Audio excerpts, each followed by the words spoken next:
mbokk jërë leen jëf ci ànd bi ak teewlu bi ak seen télévision Mourabitoun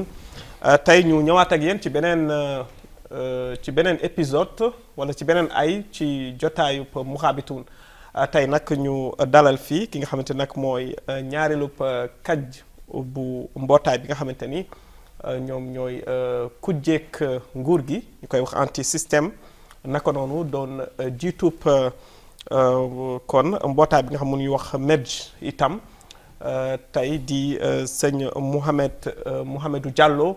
moom nag lañ fi dalal tey ngir waxtaan ak moom ci lépp loo xam ne dafa jëm ci wàllub politique ak yëngu-yëngu réew mi sëñ Mouhamed Diallo ñu ngi lay gërëm di la sant di la dalal jàmm ci émission jotaay Mourabitoun. alhamdulillah bismillahi rahmaani rahim wa sallallahu ala nabil karim Serigne Babacar jërëjëf. maa ngi am kontaante dellu fii ci sa plateau jotaayu Mauritanie pour mën a weccante ak xalaat ak yow lépp lu jëm ci doxalinu réew mi. jërëjëf sëñ Mouhamadou Diallo ginnaaw bu ñu la nuyoo ba pare dañuy daal di rek dugg ci li nga xam ne mooy waxtaan wi jamono ji ñu gis ne kon li nga xam ne mooy géewug politique bi daanaka ñu ngi ci wàccaayu li ñuy wax waxtaanee réew mi. wala sax mën nañ ñi kon pencoo réew mi loolu nag ki ko woote di jiitu réew mi moom Mohamed Cheikhul Ghazouani mu di woote boo xam ne woote bu yàgg la boobu ba tey mu leen di tàllal loxo yéen kujje gi ngir ngeen fekk su ko ci waxtaan woowule tey ñu gis ne yéen coalition bi nga xam ne ñuy wax anti système yéen ñi nga xam ne yéen bootu ci kujje gi daanaka ci kilifteef gi nga xamante nag mooy Biram Da Abeid mu di kon ab opposant boo xam ne bokk nañu opposant yi ñu gën a ràññee ci réew Mauritanie tey ba tey ngeen am sikki sàkk ci woote boobu nga xam ne jiitu réew mi mi ngi koy woote ngir ñu waxtaanee réew mi tey yéen lan mooy seen taxawaay lu tax ba tey ngeen taxaw rek ci seen position bañ a fekk jiitu réew mi ci li nga xam ne mooy waxtaan boobule. waaw jërëjëf Babacar comme ni nga ko rappelé léegi mot na at ak lu teg. ku jiite réew mi mu ngi wax affaire waxtaan pour nu waxtaanee réew mi nu dem ci lu ñuy wax dialogue national même bu fekkee temps yi mujj ci ñetti fan yi boo seetloo di nga remarquer on parle plus de dialogue politique ci jour yi muy kii waaw loolu nag bu concept bu nekk am na lu mu signifié mais ñoom noo ko war a leeral ba noo xam fan nu ne taxawee ala kulli xaalin moom dialogue comme ni ma ko daawee wax acteur politique munu ko bañ parce que kuy liggéey di yëngatu pour jël réew mu munul di bañ lu ñuy wax dialogue mais daa fekk dialogue ci Mauritanie dafa am taarix dafa am ay jaar-jaar te jaar-jaar yooyu jurul ay résultats. d'accord moo tax nag ñiy yëngatu ci politique ci côté Mauritanie bi surtout ñi ñuy nekk ci kujj gi moo tax bu nu waxee dialogue rek suñu xel day xaw a teey pourquoi parce que ci lu sorewul dialogue bu mujje mooy pacte républicain bu mu defoon ak IFP ak RFD ak beneen parti amul fu mu mujjee du nu remonter lu yàgg donc loolu moo tax comme ñun ñi nekk ci mbootaay bi nga xam ni mbootaay coalition anti système ñu gën bari ci ñun alhamdulilah yàgg nañu di def politique ci réew mi te yu bari ci dialogue yu ñuy wax yi fekkee nun ko duggoon nuñ ci te gisuñu ci résultat. d'accord ok léegi nag dialogue bi temps yi nu ngi koy jox un coup d'accélérateur parce que dégg nañu même biig jote na tooga biig ci gudd toog ak juróomi kàngam yu bokk ci kujje gi bien sûr bokk na ci Samba Thiam voilà bokk ci Logourmo voilà bokk ci Nourdine bokk ci Naha d'accord n'est-ce pas waaw ça veut dire que ñoom nu ngi def pexe yëpp pour dialogue bi mën a taxaw d'accord ñoom ci seen bopp nu ngi def mais jusqu'à présent nun signal bu ñuy wut bi pour que nu am lu leer comme quoi que moom en tant que président de la République di woote lu ñuy def ci dialogue bi dina ko mën a accepter dina ko mën a appliquer signaux yooyu nun amuñu ko. buñ ko amul nag du ñuy teeylu benn am xëy na ñoom ñiy dem ci ñoom biig. bul fàtte nag. am na ñu dem biig dajeek moom. ñu ngi ci coalition anti système. ñu ngi ci coalition anti système bien sûr. kooku mat na ma leeral ko. parce que coalition anti système mbootaayu ay parti la. parti bu nekk dafa am sa personnalité propre. Effectivement. am na lu nu bokk. am sañ-sañam mais am na ay événements yuy am. ku nekk day xàll yoonam. ku nekk da ngay jël sa yoon. waaw d'accord il faut ngeen ko mais taxul ba tey. nu ngi liggéeyante. d'accord parce que même suñu conférence de presse bu ñu def lundi bi. Samba Thiam était avec nous. te nun noo ko préparé ndoo ensemble. mais depuis le début. am na ci nun ñu wane ñoom dialogue bi duñ ciy dugg. dañ ciy dem quels que soient les problèmes yu nu amoon. bu nu duggee ba ci biir ba xam dialogue bi ni mu demee est-ce que dem na ci direction bu nu bëgg wala demul ci direction bu nu bëgg kooku yenn ci ñun d'accord ñeneen ñi nag du nu bëgg am ay firnde yu leer balaa ñu ciy jóge ay affaire u point de vue ay affaire u vision la d'accord ku nekk nag daf ko teg ci expérience am ci sa gëm-gëm personnel ci sa gëm-gëm effectivement foofu nu nu toll d'accord mais bon dinaa ñëw ci seen conférence de presse bi nga xam ne moom ngeen amal leen di waaw ñu gis ne bu ñu dégloo bu baax seen njiit Birame Daouda Bèye nee na li nga xam ne moom la jiitu réew mi indi de ci taabal ji am na ci loo xam ne arrangé na opposition bi dégg nag mu ne am na ci loo xam ne vraiment d'accord dëgg la am na ci loo xamante ne vraiment am na lu ci arrangé opposition bi waaw te ñu gis ne bik ci guddi ginnaaw njiitu réew mi mu waxtaanee ak juróomi kàngam yooyu ba noppi xamal na leen ne dialogue bi dafa bëgg mu doon dialogue boo xam ne c'est un dialogue historique boo xamante ni amul parti politique amul man fii laa bokk amul fii laa far amul leneen ak leneen parce que moom nee na xam na ne par exemple bii mooy mandat bu mujj kon moom bëgg na bàyyi réew mi ci yoon bu leer donc ba tax na moo tax dafa bëgg a def benn dialogue boo xamante ni dafay teg réew mi ci yoon en fait laata muy dem tout à fait aywa tey yéen bu fekkee moom jiitu réew mi taxawee na taxawaay boobule tey lan moo leen war a tee ban aspect moo leen war a tee ngeen ànd ak moom ci waaw ma leeral rek ci sunu conférence de presse bi le président Birame Daouda Bèye lu mu jot a wax mooy xam nga booy dem dialogue yow da ngay préparer sa document fekk document yi da nga cee wax ponk yoo bëgg nu waxtaanee ak sa gis-gis ci ponk yooyu loolu mooy lu ñuy wax la plateforme revendicative la plateforme tout simplement la plateforme de l'opposition mu ni plateforme opposition bu ni def bi moom gis na ci boppam c'est-à-dire document le document parce que en fait nous avons travaillé sur ce document aussi parce que au début on a dit à chaque parti de ci liggéey te nun à la case defoon nunu mais document bi kii bi def opposition bi def ponk yu ñu ci indi yëpp suñu ay ponk nunu foofu amuñu ci problème c'est-à-dire document bi daf ñuy représenter problème bi du foofu d'accord léegi fan la problème bi mooy kuy joti document bi ak nu muy liggéeyee ak document bi ak nu mu koy jëlee d'accord ak nu mu koy appliquer foofu mooy problème bi pourquoi parce que moom jot na leeral ni moom ci boppam jotoon na am ay waxtaanam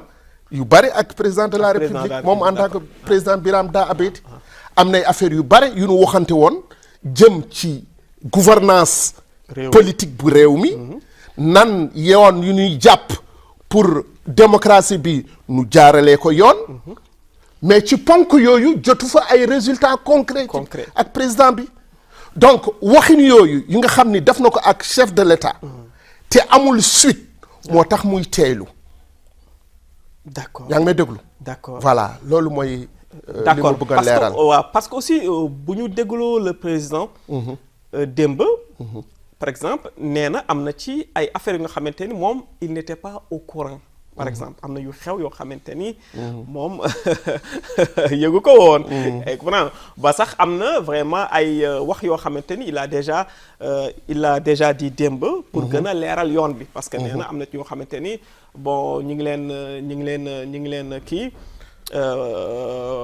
par exemple kii sénateur bi en fait Ould Ghadde loolu incha allah moom il va faire tout pour que ñu kii ko ñu libérer ko te aussi dina taxaw def kéemtalaay kattanam ba affaire bi jaar yoon alors yéen léegi bu fekkee d'accord li ngeen yaakaar mooy que ñu dem ba ëllëg par exemple gars yi dafay neneen wala quelque chose mais yéen léegi lan mooy seen solution est-ce que da ngeen di toog nii rek bàyyi chaise vide. D'abord damay leeral ci ponk yi nga wax yi je pense que ñun ñëpp lire nañu document bu jot a génni après juróomi kàngam yu daje président bi. Je pense que kenn ci ñi demoon ñi moo posé problème parti bu mu bokk bu nga xam ni dafa déposé pour nous reconnaître ko que te def na lu mu war def yëpp te kenn reconnaître ko foofu le président bi wax yëgu ko loolu yëgu ko xam nga loolu doy na waar aussi bu waxee yëgu ko pourquoi je m'excuse mais non attends parce que le ministre de l'Intérieur il travaille sous l'autorité du président de la République et nous savons comment l'État fonctionne lépp lu xew ci réew mi président de la République da koy yëg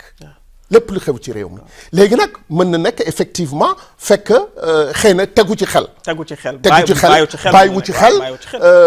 ba moo tax mu ñu yëgu ko mais il y a pas d'information importante buy am ci bëccëg bi fekk moom yëgu ko voilà kooku pour revenir sur ce point là mooy fu mu doon wax yëgu ko waaw léegi nag pour nun sunu taxawaay dafa leer nun duna wax ni sunu ay xarit yu bëgg a dem dialogue dem nunu ci benn document bu leer bu nga xam ne nun duñ ciy gis sunu bopp mais nun compte tenu de lu nu jot ak président de la République en personne ci ay waxin ay kaddu ay accords yu nga xam ne respecté wu ko jusqu'à présent duñu teylu mais nag opposé wunu ci dialogue bi opposé wu leen on va pas travailler contre le dialogue on va pas manœuvrer contre le dialogue bu amee résultat ñi ñëpp la koy amal est-ce que yaa ngi dégg léegi je pense que la balle est dans le camp du président ni mu toogee ak ñii mun na ko toogee ak Birame Daabait bu ko wooxee nu waxtaan ci pet mu am fu nu dégloo xëy na fu nu war a mën a nekk d'accord ba mu leeral ko mbir yi mais ci expérience bu mu jot a am mu ni ci dem comme ça la tête baissée d'accord mais est-ce que jàpp ngeen un dialogue sans votre leader est-ce que boobu dina nekk dialogue bu am kooku ñoom jiit yi noo ko war a apprécier ñoom jiit yi noo ko war a apprécier lu wóor ba wóor personnalité politique tey bu gën am dajo à part président de la République ci réew mi mooy président Birame Daabait parce que dem na ñetti yoon élection di wone moom la nit yi àndal parce que à chaque fois bu président nekkee en tête moom moo ci topp d'accord dem na ak parti bu nga xam ni parce que moom duñ ko bañ jox parti duñu bar reconnaître son parti dem na ak beneen parti am na ci 5 députés kooku wone ni am na assise populaire kooku wane ni que c'est une personnalité politique incontournable léegi nag jiiti réew mi bu yaakaaree mën nañu dem dialogue sans cette personnalité là fala kalaam nun lu nu bëgg rek mooy luñ fay am mu njëriñ réew mi luñ fa mën a am mu njëriñ réew mi d'accord tey nga ni yéen opposition bi yéen ñëpp d'accord ngeen ci par exemple plateforme bi nga xamante ni plateforme de l'opposition waaw d'accord ngeen ci pour dem dialogue est-ce que opposition bi ci boppam sax yéen déjà est-ce que yéen ànd ngeen réellement parce que gis nañ ni semaine bi passée votre leader Birame Daabait jot na ay menaces de mort yoo xamante ni vraiment def na ci sax conférence de presse pour naqarlu vraiment affaire bu mel noonu mais est-ce que opposition bi yëpp vraiment yëngu nañu vraiment manifesté wu parce que dañu gis rek yenn parti politique yoo xamante ni et puis sax yéex nañu sax génne par exemple ay notes wala quelque chose pour wax ni affaire bi naqadi leen loolu dafay wane est-ce que vraiment opposition bi xam nga il faut reconnaître quand même que opposition bi yëpp amul même position parce que même par rapport à dialogue bi am na ay parti wax ñoom demunu ga HDMR moom demul waaye parti bi Aziz nekk waaw demul waaw IRA demul RAG demul donc am na ay partis qui ont tout de suite boycotté complètement voilà affaire bi ni mu demee jusqu'à présent ñoom gisuñu ci seen bopp donc demunu ça veut dire que gisuñu seen bopp par rapport ak attitude du chef de l'État engagement yu mu war jël ak assurance yu mu war joxe xëy na nag ci waxtaan yi mu commencé def ak nit yi xëy na assurance yooyu dina gën fës dina gën génni mais nun jotaguñ ci dara xëy na sunu mbokk yi sunu camarades yi demoon ak moom ci waxtaan dina am ak ñoom waxtaan nun ci suñu bopp xool président de la république fu mu toll ci mbir yi fu mu toll ci garantie que assurance yu nu bëggoon yi bu fekkee am na ay développement on va apprécier parce que xam nga politicien mënul toog benn place rek nu fii la mais day apprécier en fonction des événements yu am léegi nag événements yi ça bouge beaucoup et on verra comme le terrain bouge les informations nu ngi leen di partager en fonction de ça on va aviser. D'accord ci lu jëm ci menaces yi nga xam ne. voilà votre leader. waaw jot na ko jamono ji loolu passé moom ponk bu nga xam ni war na képp Mauritanien déglu lu mu ci war a wax léegi. man de yàgg naa def politique bokk mu ci ñu gën yàgg def politique mais ku am 25 ans à 30 ans. de vie politique am na jaar-jaar. mais c'est la première fois may gis ci Mauritanie nit kàngam politique. nit di taxaw ci ay réseaux sociaux. di ko menacer de mort di wax ni day faat. te kooku du benn nit moo ko def. ah bon ah oui il y a de cela 2 semaines. premier ku génn ki mu ni moom bu amee première occasion. dina jam. président Biram faat ko. walla dóor ko bal ci bopp. parce que mu ni kii raciste la ak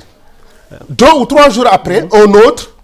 jëlaat ay même kaddu dem ci dans la même direction mais nun lu ñu gën jaaxal mooy lii musul am ci réew mi mais aussi yéen bu Biram bi rek ngeen teg xel parce que nous on a une grande capacité de communication non du loolu du ñuy fësal lépp lu xew ci nun mais Kadiatou Malick Diallo a reçu les mêmes menaces effectivement oui menace nañ ko Kadiatou Malick Diallo a reçu les mêmes menaces la députée honorable Kadiatou Malick Diallo loolu nag bu laat la ci Mauritanie kàngam politique bu nga xam ni moom ci kujj gi la nekk amul lu dul baatam amul lu dul xalaatam di wax ci doxin réew mi lan moo ci indi dem lay rey dem lay faat dem lay def nii dem lay def ne et ci lu ci gën yéeme mooy ba fu ñuy wax fi parce que mu ngi dugg ci 3 semaines kenn waxu ci kenn yàbbuwu ci côté nguur gi defuñu benn réaction jàppoon ni ñoom dégguñu un procureur bu si autosaisir dégguñu un ministre de la République bu condamner ses propos dégguñu ci dara xam nga loolu moom doy na waar parce que on peut pas être dans un système démocratique bu nga xam ni la liberté d'expression est consacrée nga joxe sa xalaat ci jox ni réew mi man am naa droit taxaw wax li président de la République di def ànduma ci parce que yoon moo ma ko may yoon mooy système démocratique bu nu nekk bi mais bu fekkee boobu système démocratique bu ñu koy jalgati ba ci indi ay faati nit parce que bokkunu gis-gis nun de gisuñu ko ci nguuru Aziz gisuñu ko ci nguur beneen d'accord c'est la première fois nu koy gis mais est-ce que aussi du li seen leader dugg ci par exemple attaqué yenn njiitu diine yi par exemple comme ul Sidi Yahya jamono ji ñu gis ne vraiment moom Biram doon vraiment wax ci waxu Sidi Yahya bon ci digganteem ak man li ngay wax attaqué est-ce que jàppoon ni loolu aussi waaw man déglu naa ko déglu naa version parce que attaqué peut-être c'est la version des autres mais man déglu naa Biram dans li mu wax Biram daal je pense que c'est pas une attaque la def dafa réagir ci benn discours bu imam boobu defoon ci biir jàkkam par rapport ak sëy ci tariqa islam ba wax ci ay kaddu yu jëm ci nit ku mën a jël ay ñeenti jabar ak lu mel noonu foofu la réagir mais attaqué wu ko c'est-à-dire que foofu am na lu mu fa fësal comme quoi que nit gi mën na jël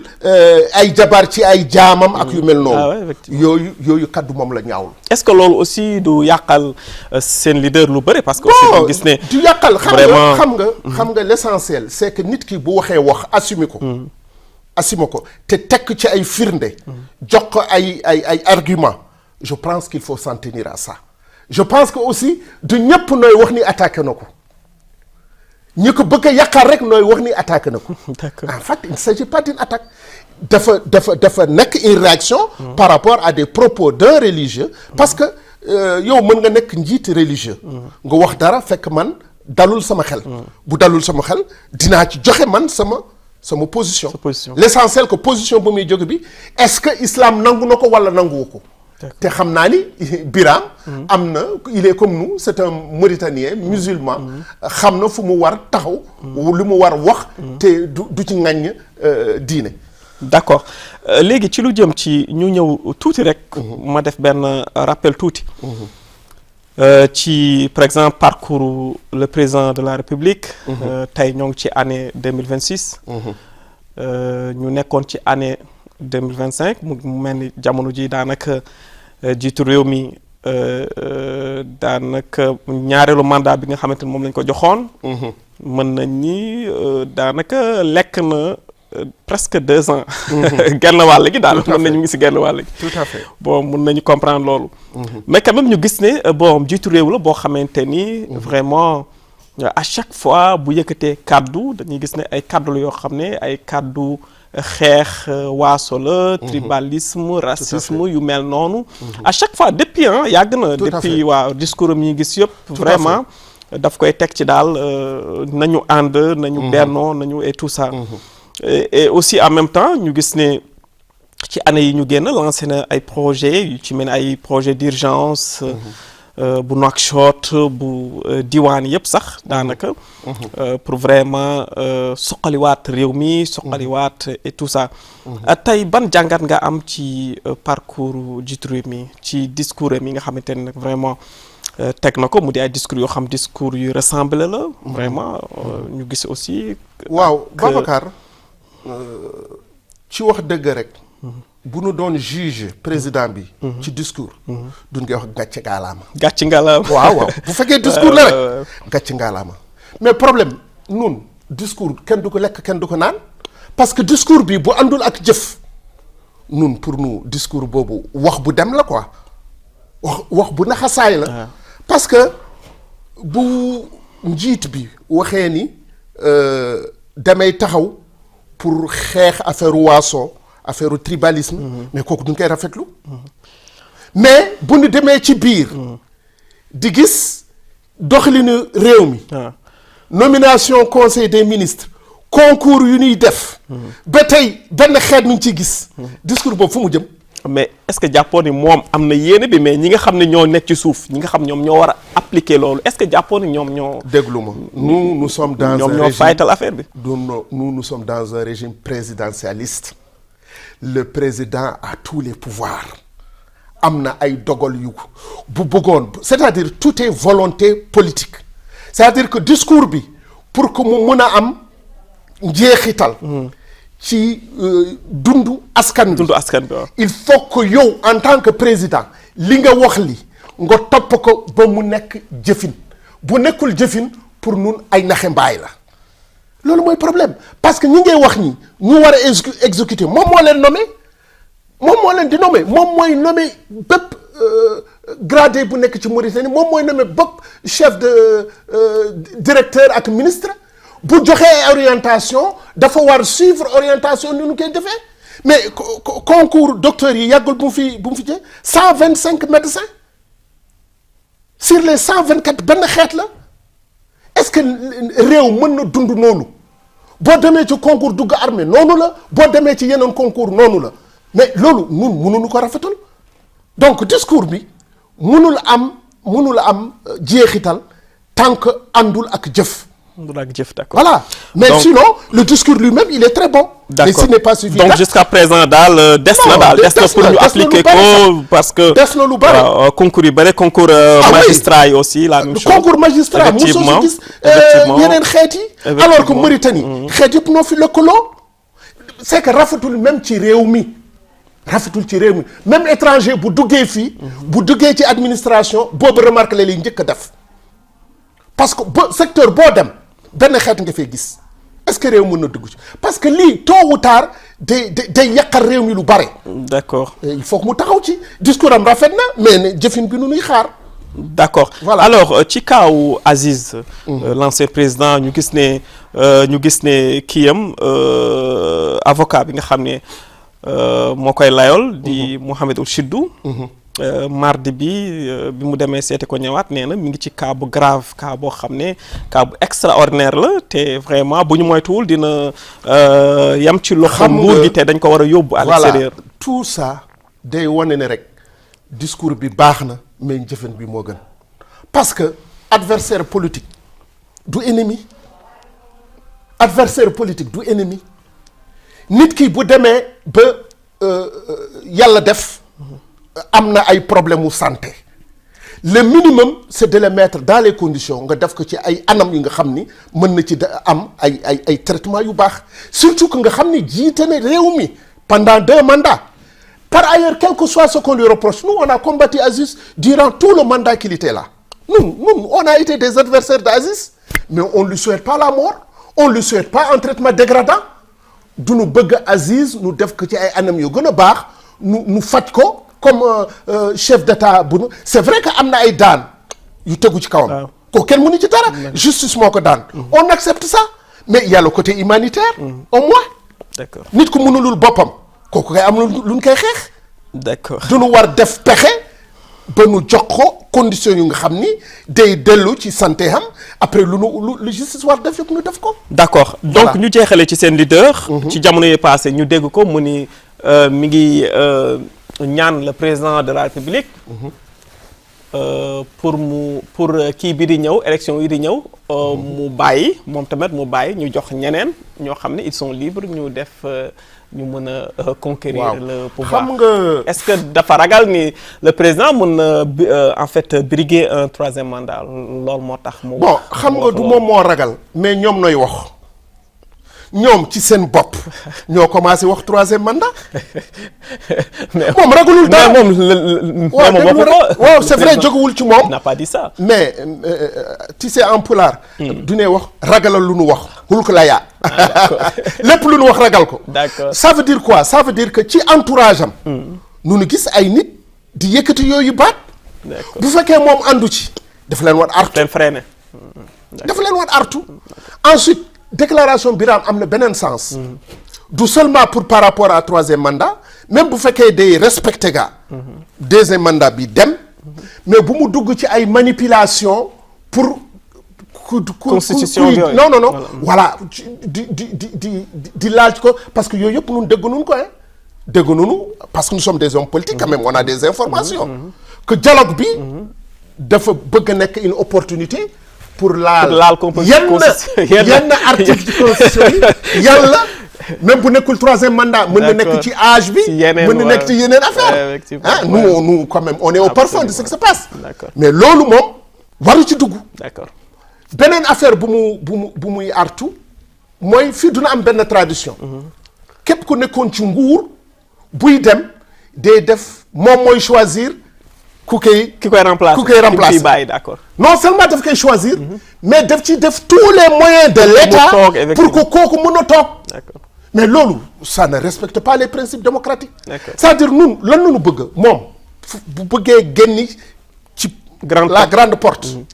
na def. élection buy am ci dernier mandat mu nekk une élection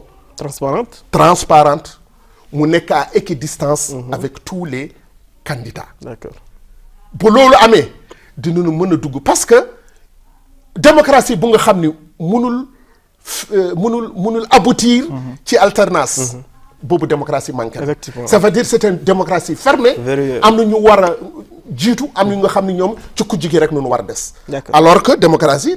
dafay permettre ki nekk ci kujj gi nekk ci nguur après dellu ci kujj gi et cetera loolu mooy démocratie. parce que ñi ko def ñii comme Sénégal ak ñooñu. gënuñu dara c'est les mêmes peuples qui sont là. absolument voilà.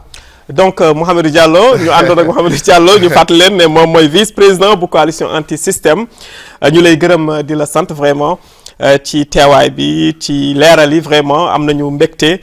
kon mbokk yi ni ñu ko waxee rek ñu ngi àndoon ak Mouhamadou Diallo moom nag di ñaareelu kàjj bu coalition bi nga xam ne wax anti-système doon itam njiit ci itam beneen coalition boo xam ne moom la ñuy wax MEDJ. mbokk yi kon mu mel ni moom lañ doon waxtaanal ci lépp loo xam dafa jëm ci mbirub réew mi rawatina ci wàllu politique kon fi la ñu yam ak yéen rek ci émission jotaay bi tay bi di leen jox dig daje ba beneen numéro ci seen émission jotaay Mourabitoun ngeen àndoon ak Babacar Fall ci réalisation bi ñuy gërëm ki nga xam ne moom mooy Habib ci réalisation bi gërëm itam mboolem ñi nga xamante nag ñoom la àndal ci li nga xam moo jëm ci wàllu liggéey bi di leen wax asalaamaaleykum wa rahmatullahi taala wa barakatu.